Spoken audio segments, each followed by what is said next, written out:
دیکھ رہے ہیں پیغام امن، اے میسج آف پیس 0.7۔ اللہ کے نبی فرماتے ہیں یعرفونہم بآثار السجود، فرشتے ان کو پہچانیں گے سجدوں کے نشان سے۔ پھر اللہ کے رسول فرماتے ہیں وَحَرَّمَ اللَّهُ عَلَى النَّارِ أَن تَأْكُلَ أَثَرَ السُّجُودِ، اللہ تعالیٰ نے جہنم کی آگ پر حرام کر دیا ہے کہ وہ سجدے کے نشان کو جلائے، یعنی کہ پورا جسم جلائے گی آگ، لیکن سجدے کے نشان کو نہیں جلا سکتی،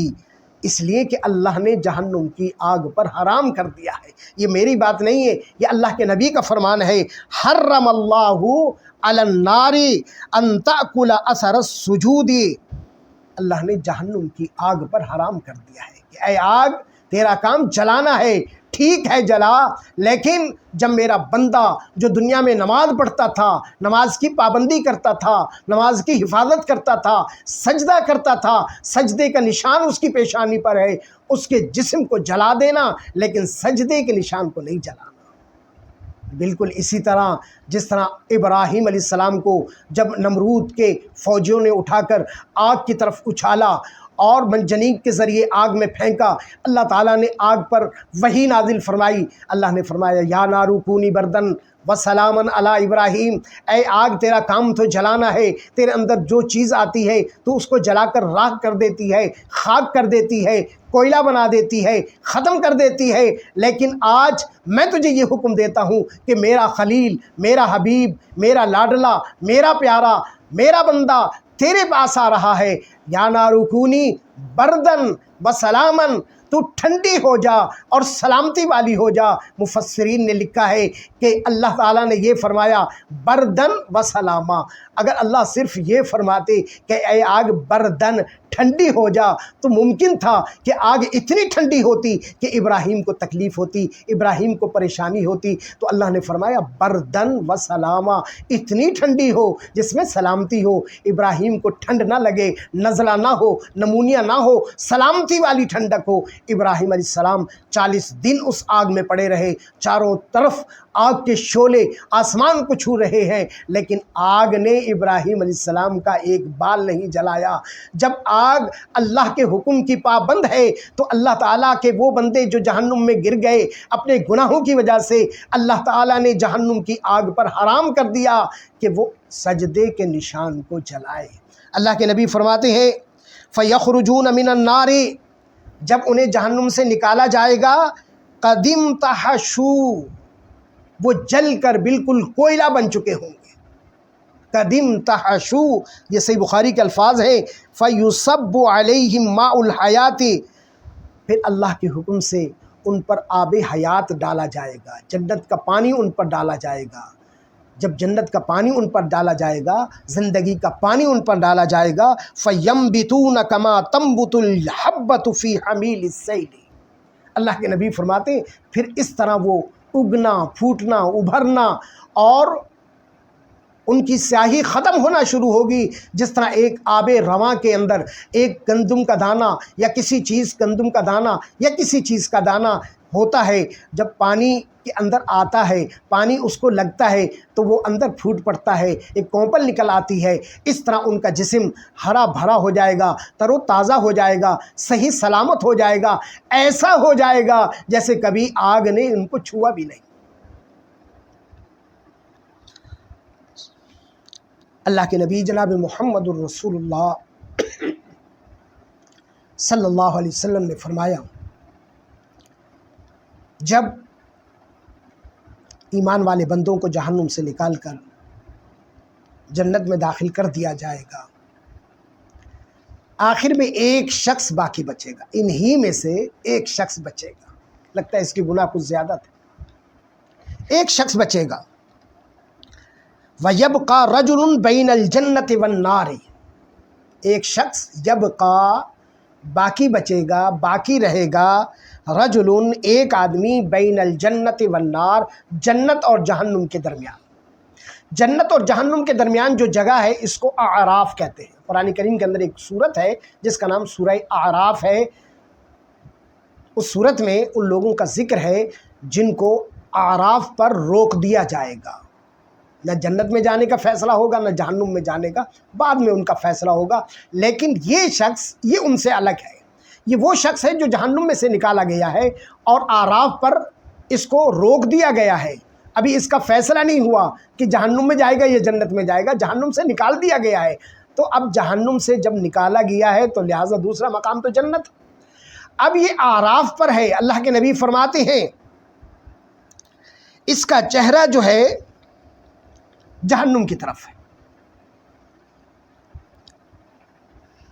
اس کا چہرہ جہنم کی طرف ہے۔ وہ عرض کرے گا یا ربی،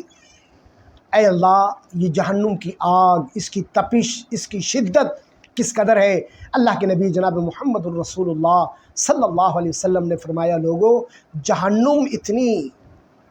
خطرناک جگہ ہے، اس کی شدت اتنی زیادہ ہے، اللہ کے نبی فرماتے ہیں کہ یہ دنیا کی آگ دن میں 70 مرتبہ اللہ سے پناہ مانگتی ہے کہ اے اللہ مجھے جہنم کی آگ سے بچانا۔ یہ آگ جس کو ہم برداشت نہیں کر پاتے تو اس کو کیسے برداشت کر سکیں گے۔ اللہ کے نبی فرماتے ہیں اگر جہنم میں سوئی کے سوراخ جتنا سوراخ کر دیا جائے، جتنا سوئی کا ناکا ہوتا ہے جس میں سے دھاگا بڑی مشکل سے جاتا ہے، اگر اتنا سوراخ کر دیا جائے اور اس کا رخ دنیا کی طرف کر دیا جائے تو دنیا میں کوئی جاندار چیز باقی نہ بچے۔ اس جہنم کی طرف اس آخری شخص کو جس کو جہنم سے نکالا گیا، جہنم کی طرف اس کا منہ ہے، لیکن جہنم کی لپٹ، اس کی گرمی، اس کی شدت، اس کی حدت اس کے چہرے کو جلائے دیتی ہے، پریشان ہے وہ کہے گا یا ربی، اے میرے رب، اس جہنم کی گرمی نے اور اس کی بدبو نے مجھے مار ڈالا ہے، اللہ مہربانی فرما، مجھے اجازت دے میں اپنا چہرہ جہنم کے بجائے جنت کی طرف کروں۔ اللہ فرمائیں گے اچھا اے میرے بندے، اگر یہ تیری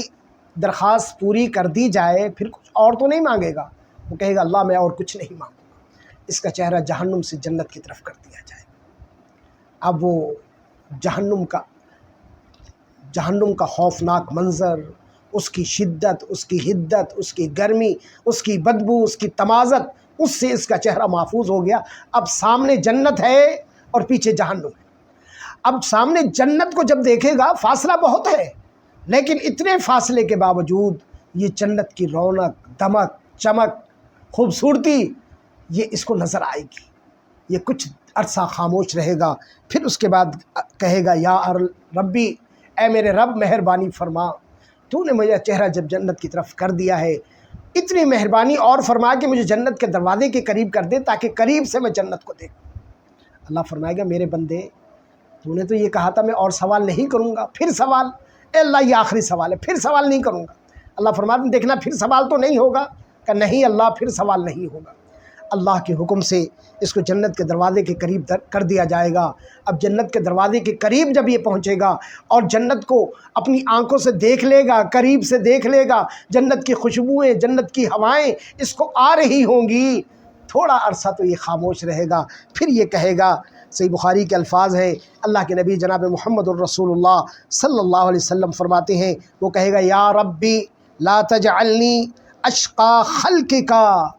اے اللہ مجھے اپنی مخلوق میں سب سے بدبخت نہ بنا، اس لیے کہ میں جنت کے دروازے پہ پہنچ گیا پھر بھی میں جنت سے محروم ہوں۔ اس کا مطلب تو یہ ہوا کہ میں تیری مخلوق میں سب سے زیادہ بدبخت ہوں، اے اللہ مجھے ایسا مت کر۔ پھر اللہ جنت عطا فرما دے۔ اللہ کے نبی جناب محمد الرسول اللہ صلی اللہ علیہ وسلم نے فرمایا فَيَضْحَكَ اللَّهُ عَزَّ وَجَلَّ مِنْهُ، اللہ اس کی بات سن کر مسکرائے گا، اللہ مسکرائے گا۔ یعنی کہ اللہ پاک بھی یہ چاہتے ہیں کہ یہ بندہ جنت میں جائے، لیکن اللہ تبارک و تعالیٰ اس کا شوق دیکھنا چاہتے ہیں، اس کی تڑپ دیکھنا چاہتے ہیں۔ ثُمَّ يَأْذَنُ لَهُ فِي دُخُولِ الْجَنَّةِ، پھر اللہ تعالیٰ اجازت دیں گے جاؤ اس کو جنت میں میرے فرشتوں داخل کر دو۔ فَيَقُولُ لَهُ تَمَنَّا، پھر اللہ فرمائیں گے مانگ، کیا مانگتا ہے، کیا تمنا ہے تیری؟ فَيَتَمَنَّا حَتَّى إِذَا انْقَطَعَ أَمْنِيَتَهُ قَالَ اللَّهُ زِدْ مِنْ كَذَا وَكَذَا، اللہ فرمائیں گے مانگ، کیا مانگتا ہے؟ وہ مانگے گا، مانگ کے جب وہ اس کی ساری تمنائیں ختم ہو جائیں گی، اللہ فرمائیں گے اے میرے بندے تو نے فلاں چیز تو نہیں مانگی، فلاں چیز نہیں مانگی، فلاں چیز نہیں مانگی، یہ بھی مانگ، یہ بھی مانگ، یہ بھی مانگ، یہ بھی مانگ، اللہ تعالیٰ بتاتے جائیں گے، وہ مانگتا جائے گا۔ جب وہ سب کچھ اللہ تعالیٰ اس کو دے دیں گے تو آخر میں اللہ تعالیٰ فرمائیں گے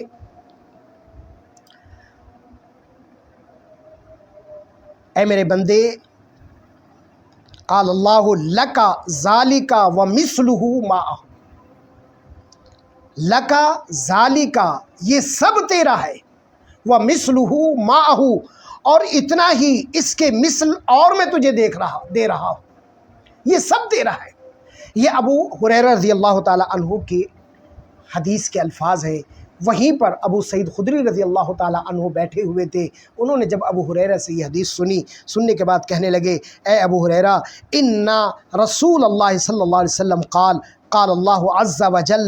لک ذالک وعشرۃ امثالہ، اے میرے بندے یہ سب تیرا ہے اور اتنا ہی 10 گنا مزید میں تجھے دے رہا ہوں، اتنا ہی مزید 10 گنا میں تجھے دے رہا ہوں، یہ سب تیرا ہے۔ اللہ کے نبی صلی اللہ علیہ وسلم فرماتے ہیں یہ وہ شخص ہے وَهُوَ آخِرُ أَهْلِ النَّارِ دُخُولَ الْجَنَّةِ، جو سب سے آخر میں جہنم سے نکالا گیا، جہنم میں تھا، جہنم سے نکالا گیا، سب سے آخر میں جنت میں داخل کیا گیا۔ اللہ تعالیٰ اتنا کچھ اس آخری جنتی کو عطا فرمائیں گے۔ تو سوچئے ذرا، جو سب سے پہلے جنت میں گیا، جو ابتدا میں جنت میں گیا، جو شروع میں جنت میں گیا، جو جہنم سے بچا کر جنت میں بھیجا گیا، وہ اس کو اللہ تعالیٰ کیا کیا انعامات دیں گے اور کیا کچھ دیں گے، ہم تو سوچ بھی نہیں سکتے،